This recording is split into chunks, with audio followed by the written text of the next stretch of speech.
আর বাংলাদেশে সবচাইতে উঁচু জায়গা এখন সংসদ। এক কথা বলছেন না, আমি এসেছি এবার জায়গা মতো। জাতির কল্যাণে যে কথাগুলো বলতে চাইবো সেই কথাগুলো বলার সুযোগ আপনার কাছ থেকে পাবো। আর সংসদের প্রথম অধিবেশনে তারা বিল আনবে, মাননীয় স্পিকার আমরা নামাজের আর যাকাতের বিল চাই। এই দেশ চলবে এখন 24-এর চেতনায়, কোন চাপাবাজি এ দেশে আর চলবে। আর এই সংবিধান অনুযায়ী এখন যে চুপ্পুমিয়া আছে রাষ্ট্রপতি অটোমেটিক বাতিল হয়ে যাবে। আমরা চাই মানুষের শান্তি, স্বস্তি, নিরাপত্তা, জুলুম থেকে বাঁচার জন্য এই 4টা কাজ রাষ্ট্রীয়ভাবে জারি হোক। জুলুম কি? যেই জিনিস যেখানে রাখা দরকার ওইটা ওই জায়গায় না রেখে অন্য জায়গায় রাখার নাম জুলুম।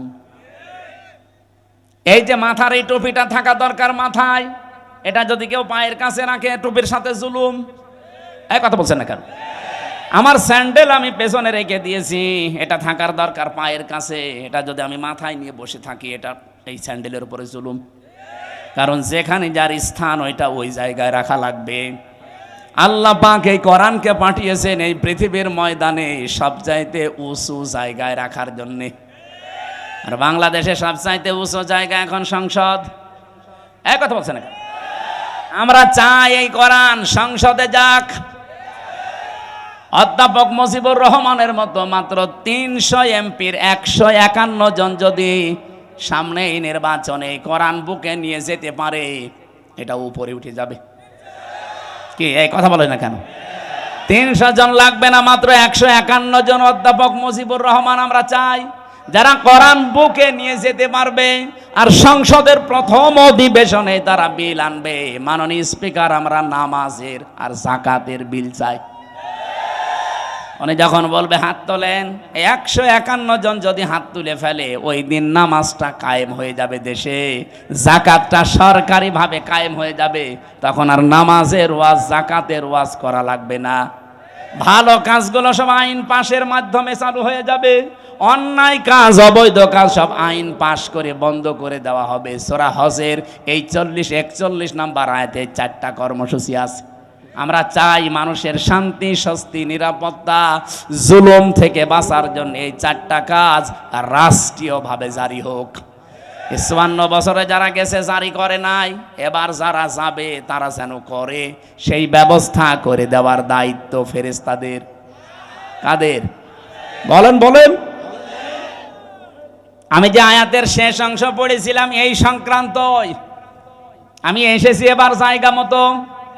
আমরা যদি সত্যি এই দেশে 151 জনকে সংসদে পাঠাতে চাই যারা বুকে কোরআন নিয়ে প্রবেশ করবে, এই কথা শুনলে সবচাইতে বেশি রাগ করবে মুশরিকরা। তারা অলরেডি এখন বুঝে ফেলছে। এই জন্য আমাদের জীবনের সব ফরজের বড় ফরজ এইটা হাতে নেওয়া দরকার। দিন যতদিন কায়েম না হবে ততদিন আমাদের স্বস্তি নেই। এটা কারো কাছে যদি রাজনীতি মনে হয়, হ্যাঁ এটাই আমাদের রাজনীতি। এটা যদি কারো কাছে মনে হয় যে এটা ধর্ম ব্যবসা, হ্যাঁ এটাই আমার ধর্ম ব্যবসা। কারো কাছে যদি মনে হয় এটা দুনিয়ার কাজ, হ্যাঁ এটাই আমার দুনিয়ার কাজ। ওখান থেকে আমি আল্লাহ 6 মাসের পরে ওরে জীবন দিলাম। বিজ্ঞান এখন দেখাচ্ছে মানুষের মায়ের পেটে 6 মাসের আগে পর্যন্ত কিন্তু জীবন দেওয়া হয় না। এর আগে বিভিন্ন স্ট্রাকচার তৈরি করা হয়। 360টা হাড় দিয়েছেন আল্লাহ, জোড়া দিয়েছেন, 9768 প্রকার চামড়া দিয়েছেন শরীরে। এক এক জায়গার চামড়ার গুণাগুণ এক এক রকম। কমপক্ষে আপনার বিভিন্ন জায়গায় যে চামড়াগুলো আছে, চামড়ার সাথে এমন কিছু সেট করা আছে, এই যে শুধু এই চামড়াটুকুতে 153টা রগ দেওয়া আছে, রেখা। পৃথিবীর আজ পর্যন্ত কোনো মানুষের এই জায়গাটা একজন আর একজনের সাথে মেলে নাই, কিয়ামতের আগে মিলবেও না। 153টা রেখা যদি কেটেও যায়, আপনার দেখবেন ঠিক হয়ে যাবে। আমার এই জায়গাটায় ছোটবেলায় একবার কাঁচ ঢুকে নষ্ট হয়ে গিয়েছিল। আমি পরে সাপ নিয়ে দেখেছিলাম যে না ঠিক হচ্ছে না, কিছুদিন পরে দেখি আগেরটায় আবার ফিরে গেছে। তাহলে এইটা কিয়ামতের আগ পর্যন্ত আমার সাথে এই 153টা রেখার কারো মিলছে না, মিলবেও না। এর পেছনে একটা শক্তি কাজ করছে, তিনি কে?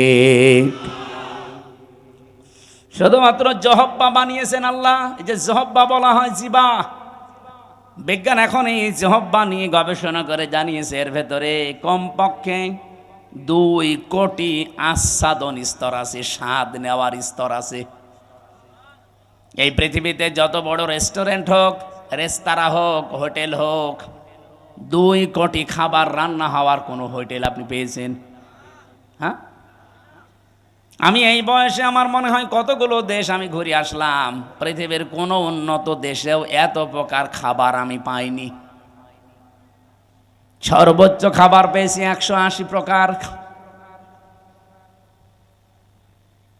এই যে গাজীপুরের কাপাসে একটা হোটেল আছে নিরিবিলি, তোতামিয়া, ও খাবার রান্না করে 180 প্রকার পর্যন্ত খাবার ওর হোটেলে আমি পেয়েছি। ও একটা মাহফিল নিয়েছিল, বললাম খাবার দেন তো, কি কি আছে দেখি। এটা কি? বলছে কাঁঠালের পাতা ভর্তা। কাঁঠালের পাতা ভর্তা বলে, এও একটা তরকারি, আর এইটা বাঁশের পাতা ভর্তা। মানে সারা দুনিয়া কুড়িয়ে মাত্র 180 প্রকার, আর আমার জহব্বার ভেতরে আল্লাহ স্বাদ নেওয়ার স্তর দিয়েছেন কত? 2 কোটি। কিয়ামত পর্যন্ত দিলেও তো এই স্বাদের স্তর শেষ হবে না। এই স্তরটা আল্লাহ দেয় কখন? বিজ্ঞান এখন জানাচ্ছে কমপক্ষে যখন 6 মাস হয়ে যায়, 6 মাসের পরে তখন আপনার ভেতরে আল্লাহর রুহু দেয়। এটা আল্লাহর সিদ্ধান্ত। রুহু কি? আল্লাহর হুকুম বা সিদ্ধান্ত। ওরা যে বলছে সিদ্ধান্ত আমার, দেহ আমার, আরে ভাই দেহ আপনার না, সিদ্ধান্ত আপনার না। এ দেহ বানিয়েছে ওই যে শুরু থেকে কে বলেন তো? আরো জোরে বলেন। মা বাবার কি দায়িত্ব ছিল? সূরা ওয়াকিয়ার ভেতরে আছে, ওরা শুধু বিছানায় ছিল, এই শেষ। বাকি যা করছে ওখান থেকে, সেই বীর্য থেকে হামজা পর্যন্ত কে? 6 মাস পরে যখন ক্ষুধার উদ্রেক দেখা দেয়, আল্লাহ পাক তখন নিজে খাবার সরবরাহ করার জন্য, তার যে রাজ্জাক নামটা আছে, ওই রাজ্জাক নামের কারণে দুনিয়ার কোনো খাবার দিলে তো আপনি হজম করতে পারবেন না, কারণ আপনার দাঁত নেই।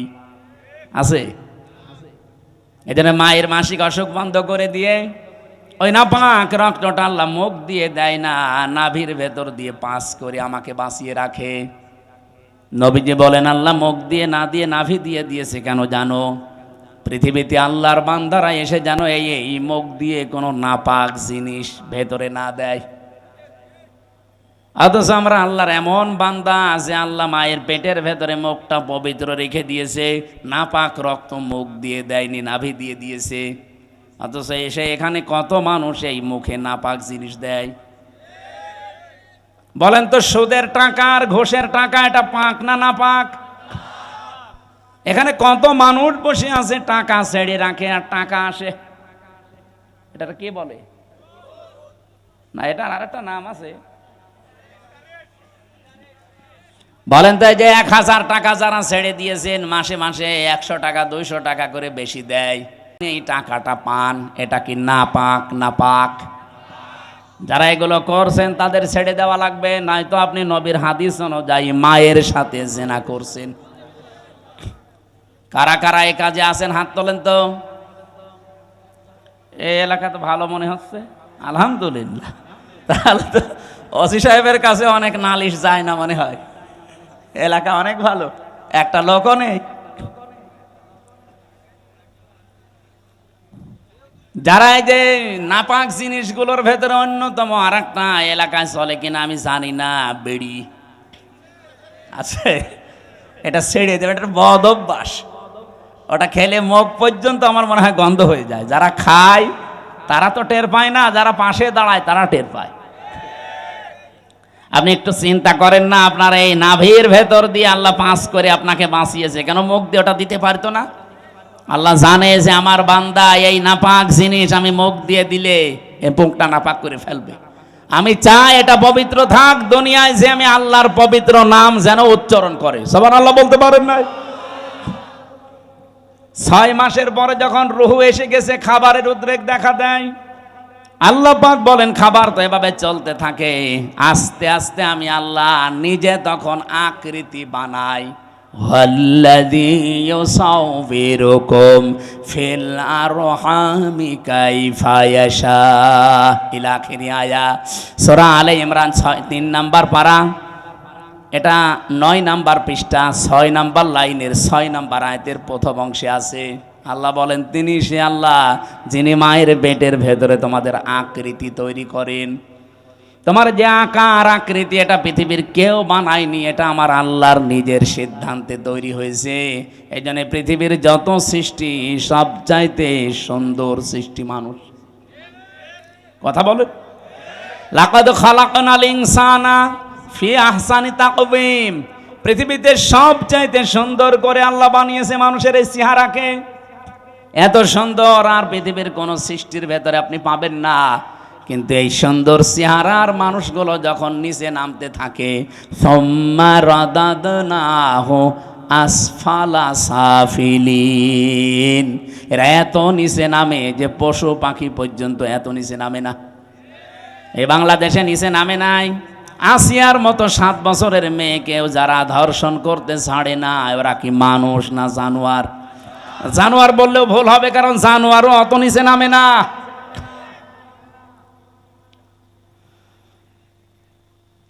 কোরআনে কারিমের সূরা, এটা বানি ইসরাইলের ৭০ নম্বর আয়াতের প্রথম অংশে আছে, 15 নম্বর পারা 8 নম্বর পৃষ্ঠার প্রথম নাম্বার লাইনে আছে। এটা আমি শিক্ষা দেওয়ার জন্য বলছি।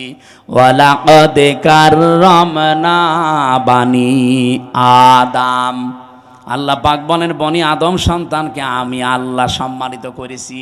কে? আরো জোরে। বনি আদম সন্তান হলেই হবে, সে কোন ধর্ম মানে ওটা তার ব্যাপার, কিন্তু বনি আদম সন্তানকে আমি সম্মান দিয়েছি। আল্লাহ এখানে বলেন না যে আমি মুসলমান সন্তানকে সম্মান দিয়েছি, না।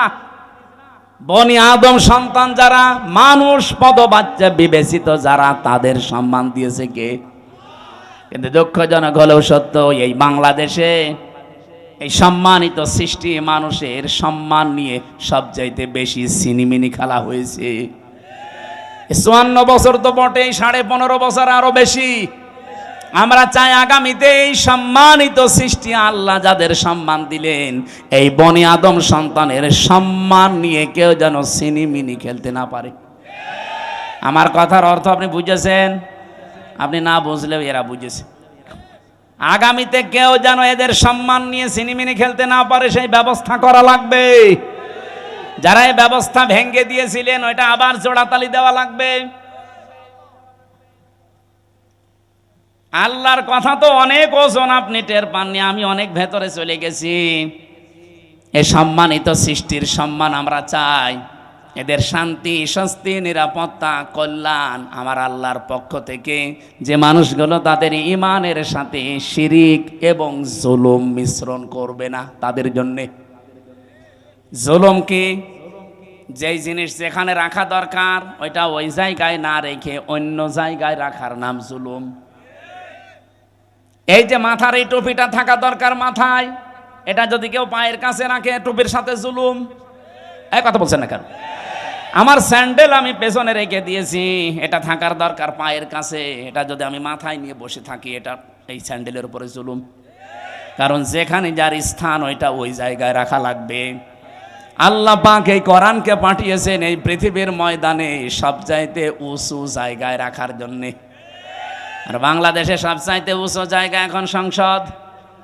এক কথা বলছে না, আমরা চাই এই কোরআন সংসদে যাক। অধ্যাপক মুজিবুর রহমানের মতো মাত্র 300 এমপির 151 জন যদি সামনে এই নির্বাচনে কোরআন বুকে নিয়ে যেতে পারে, এটা উপরে উঠে যাবে। কি এই কথা বলে না কেন? 300 জন লাগবে না, মাত্র 151 জন অধ্যাপক মুজিবুর রহমান আমরা চাই, যারা কোরআন বুকে নিয়ে যেতে পারবে। আর সংসদের প্রথম অধিবেশনে তারা বিল আনবে। মাননীয় স্পিকার, আমরা নামাজের আর যাকাতের বিল চাই। উনি যখন বলবে হাত তোলেন, 151 জন যদি হাত তুলে ফেলে, ওই দিন নামাজটা কায়েম হয়ে যাবে দেশে, যাকাতটা সরকারিভাবে কায়েম হয়ে যাবে। তখন আর নামাজের ওয়াজ, যাকাতের ওয়াজ করা লাগবে না। ভালো কাজগুলো সব আইন পাশের মাধ্যমে চালু হয়ে যাবে। অন্যায় কাজ, অবৈধ কাজ সব আইন পাশ করে বন্ধ করে দেওয়া হবে। সূরা হজের এই 40-41 নাম্বার আয়াতে 4টা কর্মসূচি আছে। আমরা চাই মানুষের শান্তি, স্বস্তি, নিরাপত্তা, জুলুম থেকে বাঁচার জন্য এই 4টা কাজ রাষ্ট্রীয়ভাবে জারি হোক। 54 বছরে যারা গেছে জারি করে নাই, এবার যারা যাবে তারা যেন করে, সেই ব্যবস্থা করে দেওয়ার দায়িত্ব ফেরেশতাদের। কাদের? বলেন বলেন। আমি যে আয়াতের শেষ অংশ পড়েছিলাম এই সংক্রান্তই আমি এসেছি এবার জায়গা মতো। আল্লাহ পাক বলেন, কাবুর আলাল মুশরিকিনা মা তাদউহুম ইলাই। আমি ওই কমিশনের এটা বাদ দিয়ে দিলাম। আমি একটা শিক্ষা দিতে চেয়েছিলাম, আমার মনে হয় আপনারা বুঝে ফেলেছেন যে দেহ আমার, সিদ্ধান্ত আমার, এটা আল্লাহর সাথে শিরিক। কারণ দেহ আমার না, সিদ্ধান্ত আমার না। দেহ আল্লাহ বানিয়েছে, সিদ্ধান্তও তার। ওটা সূরা আরাফের 54 নম্বর আয়াতের মাঝের অংশে আছে, আপনি বাড়ি যেয়ে তাফসীরে দেখে নিন। আমার আয়াত হচ্ছে সূরা শূরার 13 নম্বর আয়াতের শেষের অংশ। আমরা যদি সত্যি এই দেশে 151 জনকে সংসদে পাঠাতে চাই যারা বুকে কোরআন নিয়ে প্রবেশ করবে, এই কথা শুনলে সবচাইতে বেশি রাগ করবে মুশরিকরা। এই জন্য কাবুর আলাল মুশরিকিনা মা তাদউহুম ইলাই। হে নবী, আপনি যেদিকে ডাকতেছেন মানুষকে, জান আকিমুদ্দিন, যেটা অধ্যাপক সাহেব পড়ছিলেন, নামাজের মতো, রোজার মতো, যাকাত দেওয়ার মতোই ফরজ হচ্ছে আল্লাহর এই জমিনে আল্লাহর বিধানটা কায়েম করা। এই পৃথিবীতে যত নবী আল্লাহ পাঠিয়েছেন, শুধু 2 জন নবী বাদ দিয়ে প্রত্যেক নবীর উপরে তাদের আসল মিশন আর ভিশন ছিল এইটা, আনাকিমুদ্দিন ওয়ালা তাতাফাররাকু ফি। দিন কায়েম করো, কোনো ফতোয়াবাজি করবা না। এই বাংলাদেশে এরকম একটা পরিবেশ তৈরি হচ্ছে, দল মত, জাতি, বর্ণ, ধর্ম নির্বিশেষে সবাই গোবিন্দ পরামানিকের মতো মানুষ বলছে এই দেশে ইসলাম কায়েম হলে আমরা সব চাইতে নিরাপদে থাকতে পারবো। আর আপনি কি বলছেন? কি সে একটা হিন্দু মানুষ যদি কথা বলতে পারে? সেদিন গাইবান্ধায় হিন্দু এক পুরোহিত, আপনারা দেখেছেন, আমিরে জামাতের আগে বক্তব্য দেওয়ার সময় বলেছে এই দেশে যদি ইসলাম যায় ক্ষমতায়, এদেশের অন্যান্য ধর্মের মানুষেরা সবচাইতে বেশি নিরাপত্তায় থাকতে পারবে। তারা অলরেডি এখন বুঝে ফেলছে। এই জন্য আমাদের জীবনের সব ফরজের বড় ফরজ এইটা হাতে নেওয়া দরকার। দিন যতদিন কায়েম না হবে ততদিন আমাদের স্বস্তি নেই। এটা কারো কাছে যদি রাজনীতি মনে হয়, হ্যাঁ এটাই আমাদের রাজনীতি। এটা যদি কারো কাছে মনে হয় যে এটা ধর্ম ব্যবসা, হ্যাঁ এটাই আমার ধর্ম ব্যবসা। কারো কাছে যদি মনে হয় এটা দুনিয়ার কাজ, হ্যাঁ এটাই আমার দুনিয়ার কাজ। কারণ আমার এই কাজ দিয়ে আমি আখেরাত তৈরি করতে চাই। আমি একা না, আমার চাইতে বড় বড় যারা, আপনি তাকান, শারআ লাকুম মিনাদ-দ্বীন মা ওয়াসসা বিহি। ওয়াসসা মানে কি? শক্তিশালী উপদেশ। আল্লাহ বলেন শারআ লাকুম মিনাদ-দ্বীন, আমি নির্ধারিত করে দিয়েছি, নির্দিষ্ট করে দিয়েছি, নির্ধারণ করে দিয়েছি তোমাদের জন্যে আমার দ্বীনকে, মা ওয়াসসা বিহি। শুধুমাত্র এতটুকু বলে আল্লাহ শেষ করে দেননি। আল্লাহ বলেন আমি শক্তিশালী উপদেশ দিয়েছি নূহকে। হে নবী, আপনাকে দিলাম যেমন মুসাকে, ঈসাকে, ইব্রাহিমকে একই নির্দেশ দিয়েছিলাম। আমি আয়াতের তাফসীর পড়তে গিয়ে দেখেছি এই পৃথিবীতে যত নবীকে আল্লাহ পাঠিয়েছিলেন, এক একজন নবীর শরীয়ত ছিল আলাদা আলাদা, কিন্তু দিন ছিল এক। আমার কথা বোঝেন? পৃথিবীর যত নবীকে আল্লাহ পাঠালেন প্রত্যেকটি নবীর দিন ছিল এক, কিন্তু শরীয়ত আলাদা আলাদা। এটা বোঝাতে গিয়ে আমি তাফসীরে একটা উদাহরণ পেয়েছি। এই এদিকে তাকান, একজন বাড়িওয়ালা 5 জন কর্মচারী রেখেছে, এক একটা কর্মচারীর কাজ আলাদা আলাদা। মালিক কয়জন? আরো জোরে। কিন্তু কাজ যাদেরকে 5টা কর্মচারী আলাদা আলাদা দিয়েছে, প্রত্যেকটা অর্ডারের উপরে মালিকের যেহেতু হুকুম আছে, প্রত্যেকটা হুকুমের দাম আছে না নেই? তারা তো প্রত্যেকেই মালিকের কর্মচারী। কাজ এক একজনকে এক একটা ভাগ করে দিয়েছে। কেউ বাজার করবে, কেউ বাড়ি ঘর ঝাড়ু দেবে, কেউ দারোয়ানিতে করবে। আল্লাহ পাক বলেন আমি মালিক, আমি দিন একটাই পাঠিয়েছি, কিন্তু এক এক নবীর শরীয়তে, জীবন বিধানের ভেতরে আলাদা আলাদা নিয়ম দিয়েছিলাম। মুহাম্মদুর রাসূলুল্লাহকে আল্লাহ যে শরীয়ত দিয়েছেন, আদমকে সে শরীয়ত দেয়নি। হযরত ঈসাকে যে শরীয়ত দিয়েছে, মুসাকে সেটা দেয়নি। কিন্তু লক্ষণীয় বিষয় একটা, যত নবী এসেছে দিন সবার কিন্তু এক ছিল, আর সবাইকে আল্লাহ নির্দেশ দিয়েছে আনাকিমুদ্দিন, দিন কায়েম করো। তাফসিরে আমি দুইটা জিনিস এখান থেকে আরো ফলো করে পেয়েছি, এইদিকে তাকান। দিন যতদিন পর্যন্ত কায়েম না হবে তোমার ব্যক্তি, পরিবার, সমাজ, রাষ্ট্র, এলাকায়, আবার শুনেন, দিন যতদিন কায়েম না হবে তোমার এলাকায়, তোমার ব্যক্তিতে, পরিবারে, সমাজে, রাষ্ট্রে, যতদিন পূর্ণাঙ্গ দিন কায়েম করার সম্ভব হবে না, ততদিন পর্যন্ত যতটুকু দিন আছে অতটুকুই টিকিয়ে রাখার জন্য চেষ্টা করা লাগবে। না আমি বোঝাতে পারিনি, এটা একটু কঠিন। দিন এখনো বাংলাদেশে যেহেতু কোরআনের 500 আইন আছে, একটাও কায়েম নেই। আছে? হ্যাঁ, কিছু কিছু আছে হালকা। এই যে পারিবারিক আইন, যেটা বিবাহ শাদী, এটা ইসলাম দেখেই হয়। আমাদের জমি জায়গা বন্টন, এটা ইসলাম দেখেই হয়। এক কথা বলছেন না কেন? নাকি অন্য কোনো নিয়ম নীতি মেনে করি আমরা? হ্যাঁ, সে ব্যক্তিগত কিছু মানুষ আলাদা আলাদা করতে পারে, সেটা আলাদা, কিন্তু আমরা অধিকাংশ মানুষ অন্তত পারিবারিক জীবনী আইনগুলো এখনো আছে। তাহলে যতদিন পর্যন্ত পূর্ণাঙ্গ দিন এই দেশে কায়েম না হবে, ততদিন পর্যন্ত অন্তত যতটুকু দিন আছে এইটাকেই টিকিয়ে রাখার জন্য চেষ্টা করা লাগবে। এখন সেইটাও যদি হাতছাড়া হয়ে যায়, ওরা যে 318 পৃষ্ঠার রিপোর্ট দিয়েছে, পুরাটা পড়ে আমি নিজের এই ছোট মাথায় পেয়েছি প্রায় 13টা কোরআনের আয়াত ওরা পাল্টিয়ে ফেলেছে। এগুলো মানলে নাকি অবিচার হবে, বৈষম্য হবে। ইসলাম মানলে যদি বৈষম্য হয়, তাহলে কোন ধর্ম মানলে বৈষম্য দূর হবে বলেন তো দেখি? পৃথিবীর অন্যান্য ধর্মের কিতাবগুলো একটু টাচ করেন। ইহুদিদের ধর্ম আছে, খ্রিস্টানদের ধর্ম আছে, এই মুশরিকদের ধর্ম আছে, বৌদ্ধদের ধর্ম আছে। এদের ধর্মীয় গ্রন্থগুলো যতটুকু পারেন পড়েন। আমি বিশ্ববিদ্যালয়ে থাকাকালীন একটু টাচ পেয়েছিলাম, ওরা সবগুলো জায়গায় বৈষম্যের শিকার করে আছে।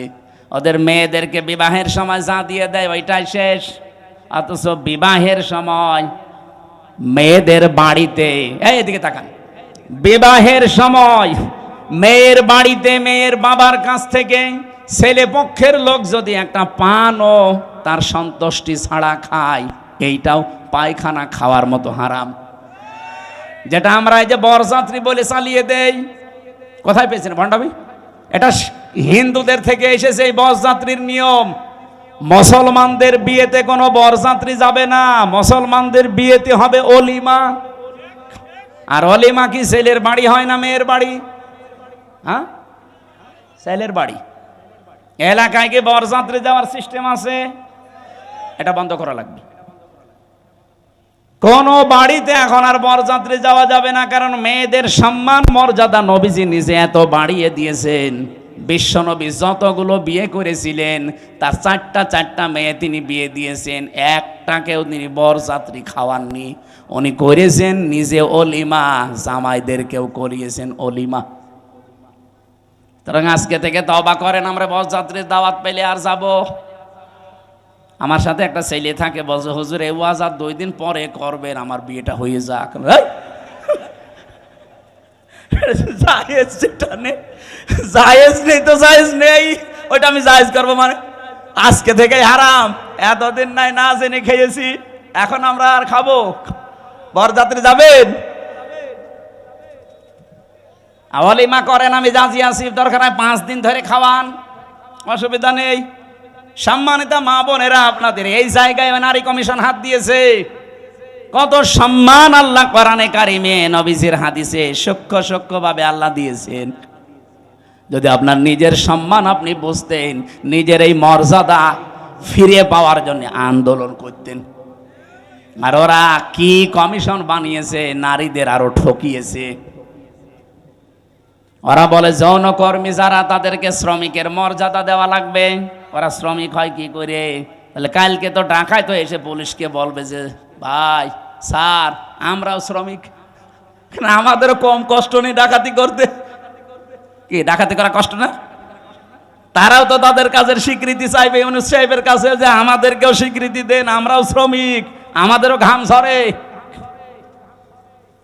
এটা না করে যদি ওনারা এই যে 1 লক্ষ যৌনকর্মী আছে সারা বাংলাদেশ মিলে, সরকারি জরিপ, এই 1 লক্ষ মানুষকে, ওই মানুষগুলো সরকারিভাবে যারা টাকা বিভিন্ন জায়গায় ব্যাংকে পড়ে থাকে, ছাতা পড়ে যায়, কেউ জানে না, ওই টাকাগুলো নিয়ে নেন, জাকাতের মাধ্যমে হোক, এককালীন দানের মাধ্যমে, জোর করেই নেন, দরকার টাকা পড়ে থাকবে কেন? কাইলা একুনা দৌলাতাম বাইনাল আগনিয়াই মিনকুম, আল্লাহ বলেন আমি চাই না এক জায়গায় অর্থ সম্পদ টাকা পয়সা জমা হয়ে থাক, এটা ছড়িয়ে যাক, এটা কাজে লাগুক। সুতরাং এই টাকাগুলো আমার মনে হয় রাষ্ট্রীয়ভাবে সব আদায় করে 1 লক্ষ মেয়েদের পুনর্বাসন করা দরকার। কে কথা বলেন না কেন? হয় ওদের 2টা করে গরু কিনে দেন, 5টা ছাগল কিনে দেন, অথবা সেলাই মেশিন কিনে দেন, এমব্রয়ডারি করার জায়গা করে দেন, ওরা নিজেরা হালাল কর্মজীবন তৈরি করে সংসার করে দুনিয়ায় সম্মানের সাথে বেশি থাক। খুব বেশি না, মাত্র 1 লাখ আছে সারা বাংলাদেশ মিলে। গোপনে গোপনে যেগুলো আছে ওগুলো বাদ দিলাম। এই কাজ আপনারা কোন নিয়মে লিখলেন? এটা কোরআনের বিরুদ্ধে আছে, এমনকি মানব অধিকারেরও বিরুদ্ধে। যারা এই যে রাজবাড়ী গোয়ালন্দ ঘাটে যারা কাজ করছে, যশোরে কাজ করছে, নারায়ণগঞ্জে কাজ করছে, এই মানুষগুলো যারা যায় এখানে, এরা কি মানে নিয়ম নীতি মেনে যায়? আপনারা ওসব বুঝবেন না, আপনাদের বলার দরকার নেই। এই কাজগুলো যারা করছেন কিছুদিন পরে দেখবেন এদের HIV, এইডস হবে। তাই আপনি তো একটা জাতিকে ধ্বংস করার রাস্তায় নামিয়ে দিচ্ছেন। আমি আরো নিচে নামতে পারতাম, নামলাম না। বাস্তবতা এইটাই, মেয়েদের যে সম্মান ওরা আসলে বোঝে না। ওরা নিজেরা তো আমার মনে হয় মেয়ে না। ওদের 10 জনের চেহারা দেখলাম টিভির পর্দায়, একটাকে আমার মেয়ে মনে হয় না। মেয়েদের তো একটা কাটিং কোটিং থাকে, কোন কাটিং এর মেয়ে লোক? এখানে যারা পুরুষ মানুষ আছে, আমার মনে হয় আমি আওয়াজ দিলাম যে পুরুষ যারা পুরুষ প্যান্ডেলে আসেন, মহিলা যারা মহিলা প্যান্ডেলে যান, আর যারা যে বিড়ি খেয়ে বেড়াচ্ছে ওরা কি? ওরা পুরুষও না মহিলাও না, ওরা কি? হিজড়া। আমার মনে হয় ওই 10 জন যে কমিশনে আছে এগুলো একটা মেয়ে লোকও না, পুরুষও না, ওই হাফ। এই জন্য উল্টা পাল্টা রিপোর্ট দিয়েছে। এদের রিপোর্ট মানা তো দূরের কথা, এই কমিশনই বাংলার মানুষ মানে না। এই কথা বলেন না কেন? ওদের কমিশন যদি মেনে এই বিবেক বহির্ভূত কাজ করা হয়, এমন দাবানল জ্বলবে না। ওরা তো 112টা মেশিন দিয়েও পারছে না, আপনি সারা দুনিয়া এনেও পারবেন না। আমি ইঙ্গিত দিলাম, আশা করি আপনি বুঝেছেন। এরকম কোনো বিবেক বহির্ভূত কাজ এই দেশে আমরা কেউ করব না, সাপোর্টও করব না। তাহলে ভুল সিদ্ধান্ত আল্লাহ নিজে চাপিয়ে দেবেন, তখন কন্ট্রোলের বাইরে চলে যাবে। আল্লাহ আমাদের হেফাজত করুন। তা আমরা বলছিলাম দিন যতটুকু আছে এতটুকু টিকিয়ে রাখা লাগবে। এইটাও একটা আনাকিমুদ্দিন, পূর্ণাঙ্গ যতদিন কায়েম না হয়। যেহেতু এই দেশে এখনো অলিমার সিস্টেম নেই, না আছে আছে কিছু কিছু জায়গায়। স্যার আপনি কি অলিমা করেছিলেন? এনে একজন করিস, এ স্যারে অনেক করিনি, অনেক বর যাত্রীর দান্দায় আছে। আমিও তো ওনার মতোই, আমি বেশি মানুষ নেইনি, মাত্র 7-8 জন নিয়েছি। শ্বশুরকে বলেছি দরকার হয় 170 জন খাওয়িয়ে দেবো। এই সময় তো বুঝতাম না। না, আমরা এখন যেহেতু বুঝে ফেলেছি এই সিস্টেম, এখন মেয়ের বাপের ওপরে জুলুম বন্ধ করা লাগবে। এখন থেকে আমার অলিমা শুরু হবে। বরযাত্রী খাওয়া কি জায়েজ নেই। এমন মেয়ের বাবা খাওয়াতে, কেমন মেয়ের বাবা এমন পাগল আছে যে আপনার মতো 500 পাগলকে খাওয়াবে? আমি বারবার এ কথা বলছি কেন, আমার মেয়ে 3টা, আমার বাঁচা লাগবে না। না, একটু ট্রেনে করলাম, অন্তত যাদের ছেলে আছে তারা এখন বুঝে মরুগা, আমি তো বেঁচে যাব। মেয়ের বাবার অনেক সম্মান। নবীজি বলেন কেউ মেয়ের বাবাকে ছোট চোখে দেখবা না, মেয়ের বাবাকে খারাপ কথাও বলবা না, কারণ আমি নবী মুহাম্মদ রাসূলুল্লাহ নিজে মেয়েদের বাবা। সুবহানাল্লাহ বলতে পারেন না? কোন ঘরে যদি একটা মেয়ে লোক আসে, সঙ্গে সঙ্গে 4 জন ফেরেশতা চলে আসে।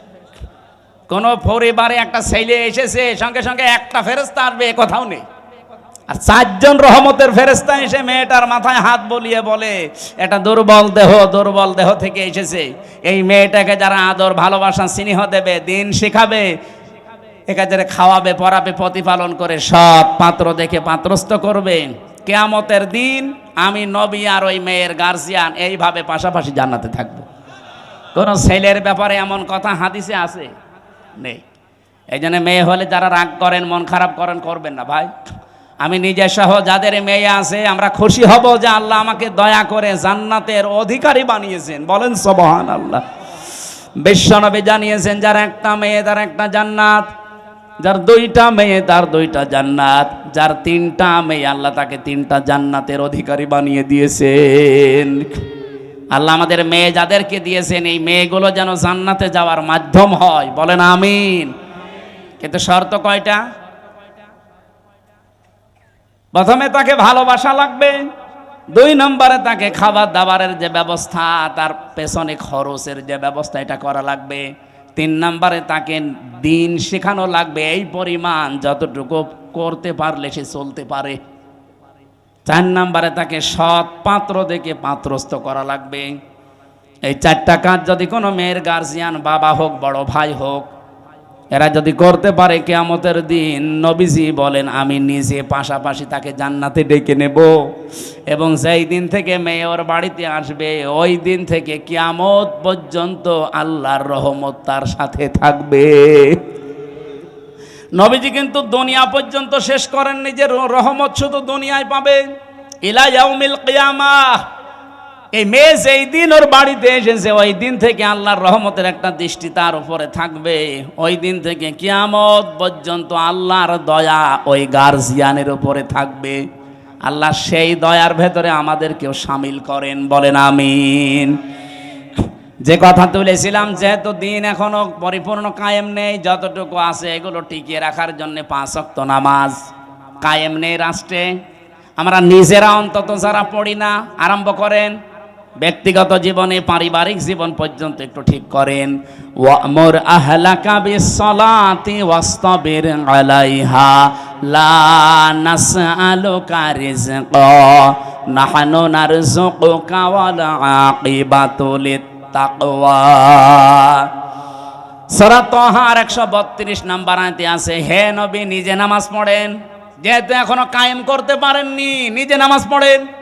পরিবারস্থ লোক যারা আছে তাদেরকেও নামাজের তাকিদ দেন। আমি আল্লাহ আপনার কাছে রিজিক চাই না, বরং আমি আল্লাহ আপনাকে রিজিক দেই। আর শুভ পরিণাম অপেক্ষা করছে আমার মুত্তাকি বান্দাদের জন্য। এজন্য দিন যেহেতু এখন আমরা কায়েম করতে পারি নাই, বা পূর্ণাঙ্গভাবে যতটুকু আছে এতটুকু টিকিয়ে রাখার চেষ্টা করা ফরজ। আর এই কথাগুলো বললে সব চাইতে মন খারাপ হবে, খারাপ লাগবে যারা শিরিক করে বেড়ায়, যাদের ইমানের ভেতরে শিরিক আছে, যারা মুশরিক তারা। আল্লাহ পাক বলেন আল্লাহু ইয়াজতাবি ইলাইহি মাইয়াশা। আল্লাহর দিন আল্লাহর জমিনে কায়েম করার জন্য সবাইকে আল্লাহ নির্বাচিত করবে না, আল্লাহ সবাইকে পছন্দও করবে না, সবাইকে আল্লাহ বাছাইও করবে না। ইয়াজতাবি শব্দের শাব্দিক অর্থ হচ্ছে নির্বাচিত করা, বাছাই করা, নির্ধারণ করা, পছন্দ করা। আল্লাহ শুধু পছন্দ করবে তাকে, ওয়াহদি ইলাইহি মাইয়ুনিব, যেই লোকটা আল্লাহর দিকে মন থেকে ফিরে আসতে চায়। সুতরাং আজকে থেকে আপনি আল্লাহর বিধানের দিকে মন থেকে ফিরে আসার চেষ্টা করেন, আপনাকেও আল্লাহ দিন কায়েমের কর্মী বানিয়ে দেবে ইনশাআল্লাহ। আল্লাহ আমি সহ যারা এসেছি এই জমিনে দিন কায়েমের একজন কর্মী হিসাবে দায়িত্ব পালন করা আল্লাহ যে কবুল করবেন, তাদের সাথে আমাদেরকেও যেন পছন্দ করেন। বলেন আমিন। আরো জোরে বলছে আমিন।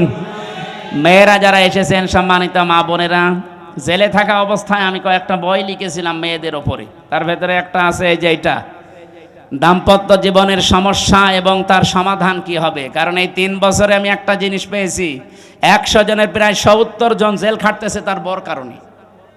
হয় যৌতুকের মামলা, অথবা এই যে নারী নির্যাতনের মামলা, যে কোনো, আমার মনে হয় সাতদের কাছে এরকম মামলায় বেশি যায়, হয় জমি জায়গা নাই মেয়ে লোক। এই বইটা নিজের বউকে পড়াবেন, মেয়েকে পড়াবেন, 120 পৃষ্ঠা আছে।